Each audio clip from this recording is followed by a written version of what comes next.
Assalamualaikum warahmatullahi wabarakatuh.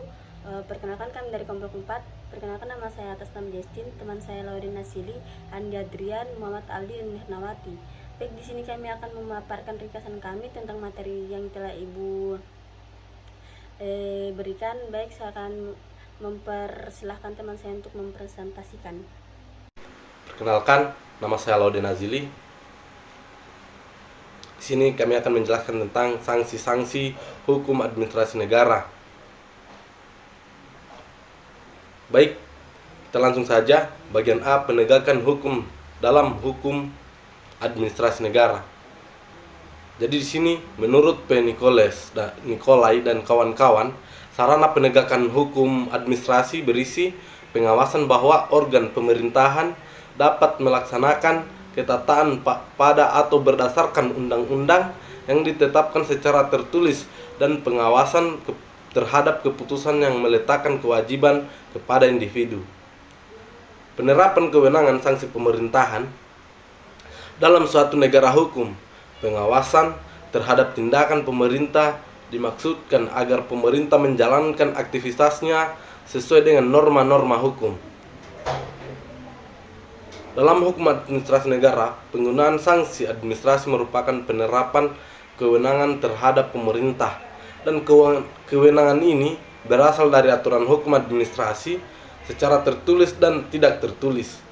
Pada umumnya, memberikan kewenangan kepada pemerintah untuk menetapkan norma-norma hukum administrasi tertentu diiringi pula dengan memberikan kewenangan untuk menegakkan norma-norma itu melalui penerapan sanksi bagi mereka yang melanggar norma-norma hukum administrasi tersebut.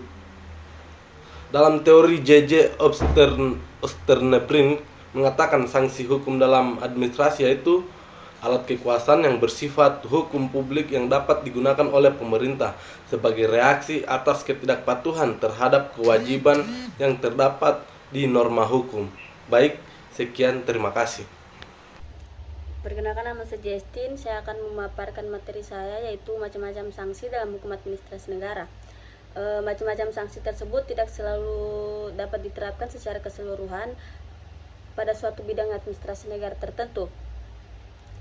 Sanksi paksaan pemerintahan misalnya tidak dapat diterapkan dalam bidang kepegawaian dan ketenaga kerjaan. Akan tetapi pemahaman tersebut terhadap berbagai sanksi tersebut penting dalam kajian hukum administrasi karena menyangkut bukan hanya tentang efektivitas penegakan hukum, cara pemerintah menggunakan kewenangannya dalam menerapkan sanksi, dan prosedur penerapan sanksi, melainkan juga untuk mengukur norma-norma ke atas administrasi yang di dalamnya menurut sanksi telah sesuai dibuat dan relevan diterapkan di tengah masyarakat. Satu, yaitu paksaan pemerintahan berdasarkan undang-undang. Hukum administrasi ada paksaan pemerintahan merupakan yang dilakukan oleh organ pemerintah atau atas nama pemerintah untuk memindahkan, mengosongkan, menghalangi, memperbaiki pada keadaan semula yang telah dilakukan atau sedang dilakukan, yang bertentangan dengan kewajiban-kewajiban yang ditentukan dalam peraturan perundang-undangan. Salah satu ketentuan hukum yang ada adalah bahwa pelaksanaan besturduang atau paksaan pemerintahan wajib didahului dengan surat pemerintah tertulis yang dituangkan dalam pembentukan KTUN. Surat peringatan tertulis ini harus berisi hal-hal berikut. 1. Peringatan harus definitif. 2. Organ yang berwenang harus disebut. 3. Pemerintahan harus ditujukan kepada orang yang tepat. 4. Ketentuan yang dilanggar jelas. 5. Pelanggaran nyata harus digambarkan dengan jelas. 6. Peringatan harus memuat penentuan jangka waktu. 7. Pemberian beban jelas dan seimbang. 8. Pemberian beban tanpa syarat. 9. Beban mengandung pemberian alasan. Dan terakhir, peringatan memuat berita tentang pembebanan biaya. Kedua, penarikan kembali KTUN yang menguntungkan. Ketetapan yang menguntungkan memberikan hak atau memberikan kemungkinan untuk memperoleh sesuatu melalui ketetapan atau apabila ketetapan itu memberikan keringanan beban yang ada atau mungkin ada. Sebab-sebab pencabutan KTUN sebagai sanksi adalah sebagai berikut. Pertama, pihak yang berkepentingan tidak mematuhi pembatasan syarat atau ketentuan peraturan perundang-undangan yang ditetapkan pada izin subsidi atau pembayaran. Dua, pihak yang berkepentingan pada waktu mengajukan permohonan untuk mendapatkan izin subsidi atau pembayaran telah memberikan data yang tidak benar atau tidak lengkap, sehingga apabila data itu diberikan secara benar atau lengkap, keputusan yang akan berlainan, misalnya menolakkan izin dan sebagainya. Tiga itu penggunaan uang paksa atau uang som. Menurut NI Algra, uang paksa sebagai hukuman atau denda jumlahnya berdasarkan syarat dalam perjanjian yang harus dibayar karena tidak melaksanakan atau tidak sesuai dalam waktu yang ditentukan. Persoalan hukum yang dihadapi dalam pengenalan uang som sama dengan pelaksanaan paksaan nyata dalam kaitannya dengan KTUN yang menguntungkan, seperti si pemohonan izin disyaratkan untuk memberikan uang jaminan. 4. Pengenaan denda administratif. Denda administrasi tidak lebih dari sekedar reaksi terhadap pelanggaran norma yang ditujukan untuk menambah hukuman yang pasti. Terutama itu denda administrasi yang terdapat dalam hukum pajak. Bagaimanapun, administrasi dapat memberikan hukum tanpa perantaran hakim. Pengenaan denda administratif tanpa perantaran hakim ini tidak berarti pemerintah dapat menerapkannya secara arbitrer sewenang-wenang. Pemerintah harus tetap memperhatikan asas-asas hukum administrasi, baik tertulis maupun tidak tertulis. Sekian dan terima kasih. Baik, saya akan melanjutkan pada materi ke-12 dengan ucapan Bismillahirrahmanirrahim. Assalamualaikum warahmatullahi wabarakatuh. Raditu billahi robba, wabil islami dina, wabi muhammadin nabi wa rasulah, wabil qur'ani mama. Hasbunallah wa ni'mal wakil, ni'mal maula wa ni'mal nasir, la haula wa la quwata illa billah. Rohim, saya atas nama Andi Adrian dengan NIM 2210200375 akan melanjutkan materi pada bagian 12 yang dimana tentang peradilan tata usaha negara. Bagian A, pengertian tata usaha negara. Peradilan tata usaha negara adalah salah satu pelaku kekuasaan kehakiman untuk rakyat yang mencari keadilan terhadap sengketa tata usaha negara.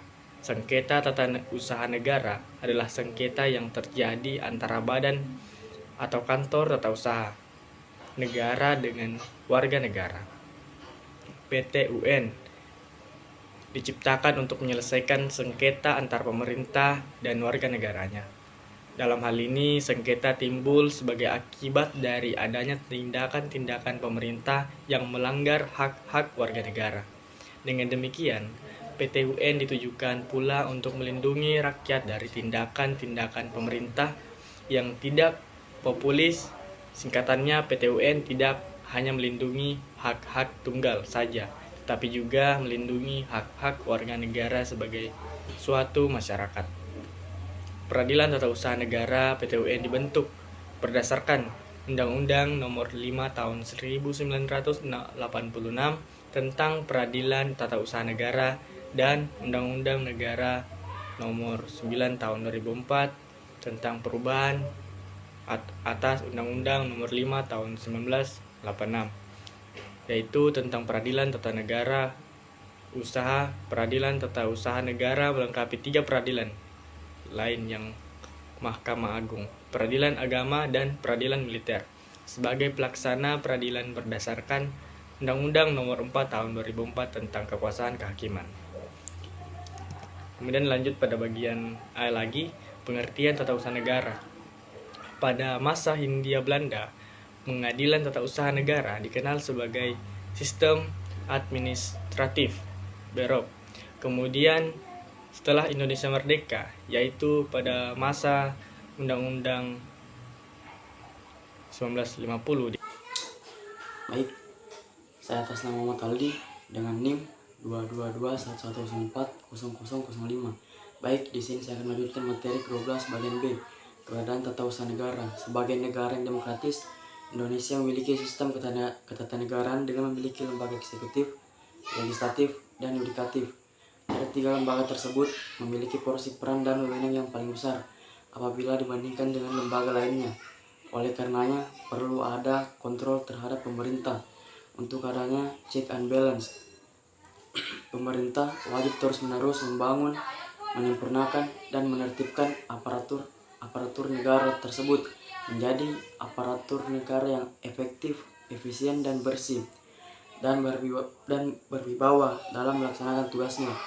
Tujuan dibentuknya Peratun adalah untuk mewujudkan tata kehidupan negara dan bangsa yang sejahtera, aman, tentram, serta tertib yang menjamin kedudukan warga masyarakat dalam hukum dan menjamin terpeliharanya hubungan yang serasi, seimbang, serta selaras antara aparatur di bidang tata usaha negara dengan para warga masyarakat. Salah satu bentuk kontrol yudisial adalah atas tindakan administrasi adalah melalui lembaga peradilan.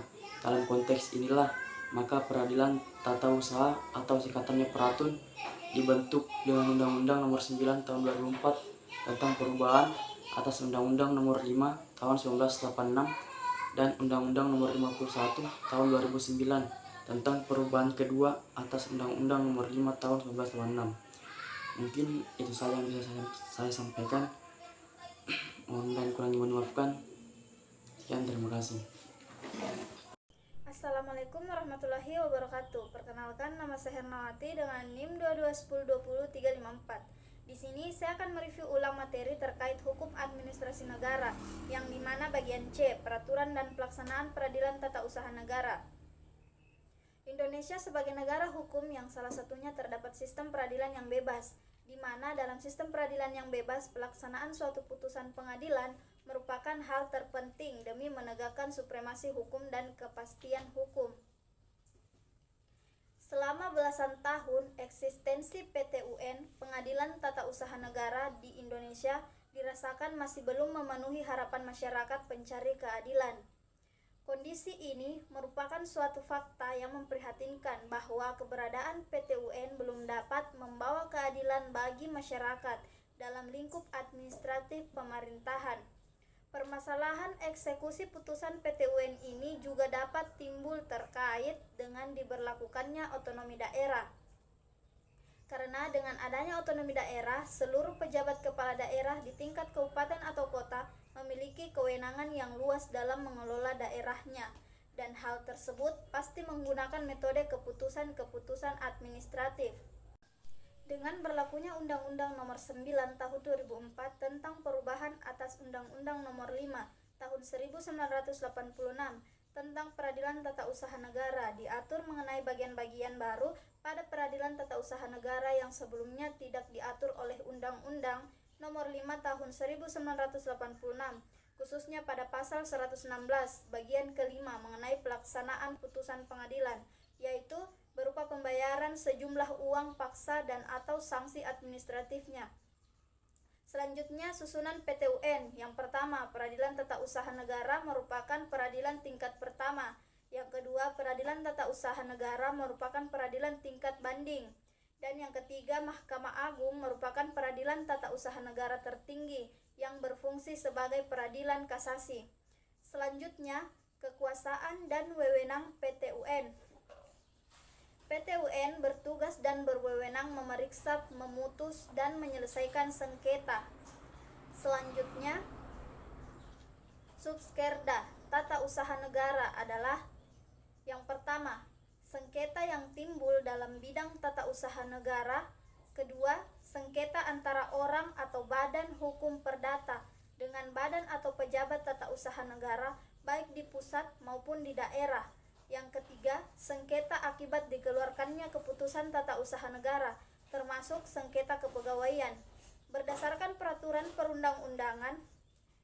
Selanjutnya, keputusan tata usaha negara. Yang pertama, suatu penetapan tertulis yang dikeluarkan oleh badan atau pejabat tata usaha negara. Dan yang kedua, berisikan tindakan hukum tata usaha negara yang berdasarkan peraturan perundang-undangan yang berlaku. Ketiga, yang bersifat konkret, individual, dan final. Dan yang keempat, yang menimbulkan akibat hukum halge. Baik, itulah tadi review materi dari saya. Assalamualaikum warahmatullahi wabarakatuh. Baik, itulah tadi materi yang telah kami paparkan. Sekian dan terima kasih. Assalamualaikum warahmatullahi wabarakatuh.